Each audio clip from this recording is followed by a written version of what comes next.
I want to take a few minutes to show you how you can quickly and easily create those attractive scripture graphics that you frequently see shared on social media sites. But I'm going to trust that you already know how to use the Bible app. I've decided I want to share Galatians 5:1.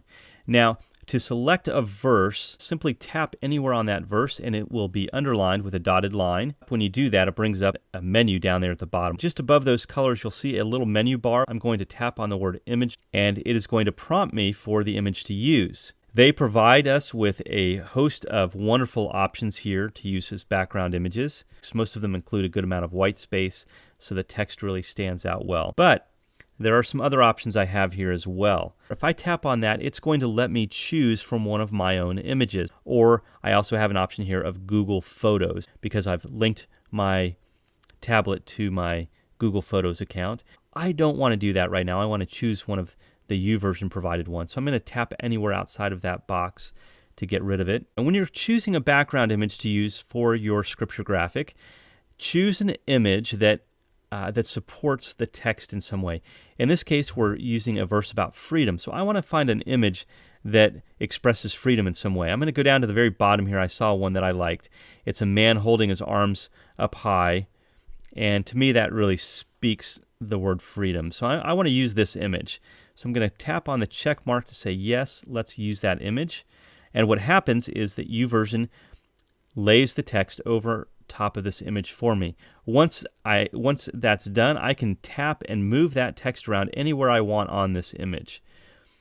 Simply tap and hold, and then you can move that text around.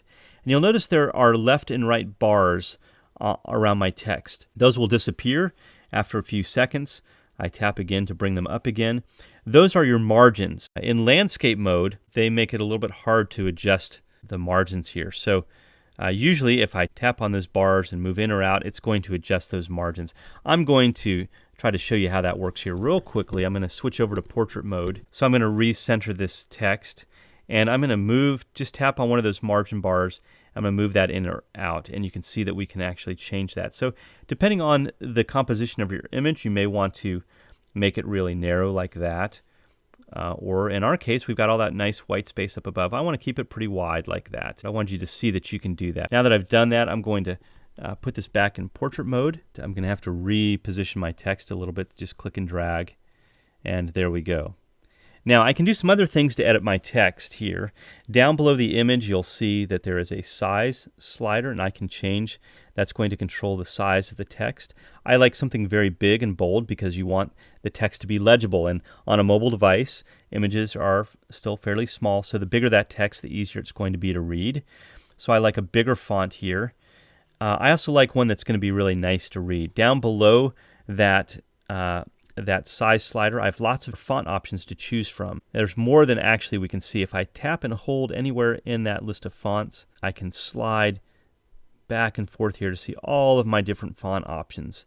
Now just above that, off to the right, that's going to allow me to change my line height and my letter spacing. So I can tap, I can make my lines really narrow, or I could make them really wide. So you have some tools here to kind of fine-tune what your text looks like. Same thing with the letter spacing. I could make it really wide, or I can make it very tight. Of course, if I get it too tight, it's going to kind of cram the text together. Down there at the bottom line of icons, you see a big T and a little t and a green bar. That means that right now we're working with the text editing tool. If I double tap anywhere inside my text, it's going to bring up my keyboard, and we're going to have a little cursor in there. I can actually edit the text that is in this box now. So I could actually change this text altogether. I could say, let's say, for example, I only want to include the first part of that verse. So I can come down here to where it has the word slavery, and I'm going to delete some of this text. I just want to include the first part where it says, "It is for freedom that Christ has set us free." And I usually like to include some space between my verse and the verse reference. And once you like what you've done, tap anywhere outside of that text box, anywhere in the image, and it will get rid of your keyboard. And there's our new edited text. Now you could actually put in a quotation here, and so you could actually use this YouVersion Bible app to create any kind of visual text that you want. Let's take a look at some of the other options that we have now. So down at that very bottom bar, tap on that little icon that looks like a raindrop. This is our color selection tool, so we can change the color of our text. Black and white is two easy options, those two little rectangles there. There's a checkbox on the white box. That means our text is white. If I tap on black, it will change the text to black.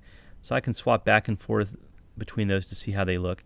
Now let's say I wanted to choose a different color. I would like yellow here. Over on the right there, you see there's a color palette. If you tap on that, it brings up a color selection tool. I can move this around, or I can just tap somewhere. And I like that color yellow that I've just selected, so I'm going to leave it at that. I tap on the X. Now the other thing that we can do here is we can change the opacity of our text. So whether or not we can see through the text, or how much the background image shines through the text. So I'm going to adjust that just so you can see what it does there. I tend to like my text very bold, so I'm going to leave it up at 100%, but you can adjust the opacity level if you want. On our tool selection area, we can click on the next option there. That's our alignment tool, and we can left align our text, we can right align our text, or we can leave it centered. And the last tool that we have there in the lower right corner is our blur tool. What this does is allows us to blur the background image. And the reason you may want to do this is to help that text really stand out. Now, the image that we have has good white space. If we were to, for example, move our text down here, that might make it a little bit tougher to read. So if I then blurred my image, you see the text stands out a little bit more. Depending on the background image that you choose, you may or may not want to blur that out a little bit. In this case, I like mine in sharp focus. Those are the options that you have for your text. I want to show you one other thing that you can do that I think is really powerful in YouVersion. So I'm going to exit this by tapping on Edit Image. Now, let's say I wanted to share this in Russian. If I tap on that, it's going to bring up my language and version selection tool. One of the options here is CARS, that's Central Asian Russian Scriptures. That's the translation I want to use. And when I do that, it changes the Bible to Central Asian Russian. I want to select that first verse there, and so I tap on that one time. See the dotted line under there. I click on Image, and I'm going to scroll down and find our image with the man with his arms held up high again. YouVersion is going to put the text in there. Depending on the font that you choose, you may run into some issues. I'm going to put a little blank line there between the verse and the verse reference. Now we're ready to save this image. I tap on Save, and once I do that, that is saved to my YouVersion image library. So if you use the YouVersion Bible app but have not yet created an account, I encourage you to do that. This is now saved to my library, so I can come back to this anytime. It also gives me the option to share this right now. If I tap on Share, it is going to bring up a list of share options, but generally you're going to see your social media apps. You're going to see messaging, Bluetooth, or I can tap on Twitter, and it's going to give me both the text here. This is my tweet. I can edit this, of course, to get rid of that verse reference. I don't want to share this on Twitter right now. I'm going to click on X, and now we're back to our option here. Let me just show you real quickly. If I go back, exit out of here, I'm going to deselect my verse here. If I tap on the home button, you're going to see now that I actually have our image now saved in our YouVersion library so that we can share it anytime we want. But very quick and easy, use the YouVersion Bible app to create your own scripture graphics. Presenting your verses visually will attract a bit more attention, get more people looking at them and engaging with whatever it is that you're posting.